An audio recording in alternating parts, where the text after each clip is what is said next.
জুবায়ের রাঙামাটি যে ৭ জন প্রার্থী রয়েছে তারা আসলে মূলত এখন শেষ সময় যেটি করছে সেটা হচ্ছে বাজার কেন্দ্রিক যে রাঙামাটি যে উপজেলা কেন্দ্রিক যে বাজার রয়েছে সেই হাট বাজারে সবচেয়ে বেশি প্রচারণায় ব্যস্ত সময় পার করছেন। এছাড়া প্রার্থীরা আসলে এখন যেটি ঘরোয়া বা যে ভোটগুলো সেটি আসলে কম বেশি দু একটি প্রার্থী করছেন।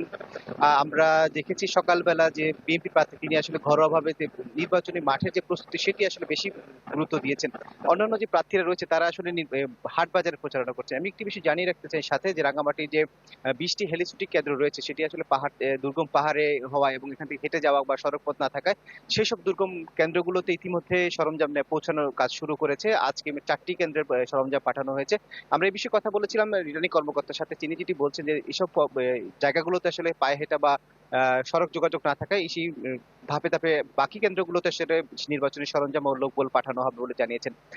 এছাড়া আরেকটি বিষয় জানিয়ে রাখতে চাই, রাঙ্গামাটি আসনগুলোতে আসলে জাতীয় দলগুলো ছাড়া আঞ্চলিক দলগুলোতে মাঠে নির্বাচন করছে না। তবে বড় ফ্যাক্টর হিসেবে কাজ করছে সমর্থনের বিষয়টি। যে এখন পর্যন্ত আমরা যেটি জানতে পেরেছি যে স্বতন্ত্র প্রার্থীর পক্ষে ইউপিডিএফ এর একটি মৌন সমর্থন ইতিমধ্যে তারা দিয়েছে এবং প্রচারণা করছেন বলে আমরা জানতে পেরেছি। আশা করছি এই তথ্য যদি হয়ে থাকে তাহলে জেএসএস আসলে কোন দিকে যাবে? বিএনপির দিকে যাবে নাকি স্বতন্ত্র প্রার্থী থাকে? তার উপর ডিপেন্ড করবে এখানকার জয় পরাজয়ের বিষয়টি। এখন পর্যন্ত ভোটাররা মনে করছেন যে তারা যাতে ভোট কেন্দ্রে গিয়ে সুষ্ঠু এবং নিরপেক্ষভাবে তার ভোটাধিকার প্রয়োগ করতে পারে সেই পরিবেশ নিশ্চিত করতে রিটার্নিং কর্মকর্তা আসলে দায়িত্ব পালন করবে বলে তারা আশা প্রকাশ করছেন এবং প্রার্থীরা যেভাবে প্রচারণা করছেন আশা করছেন যে শান্তি এবং সুষ্ঠু পরিবেশে আগামী ভোটটি অনুষ্ঠিত হবে এটি মনে করছেন এখানকার ভোটাররা। মঞ্জুর, এই ছিল রাঙামাটি থেকে আমার কাছে সবশেষ।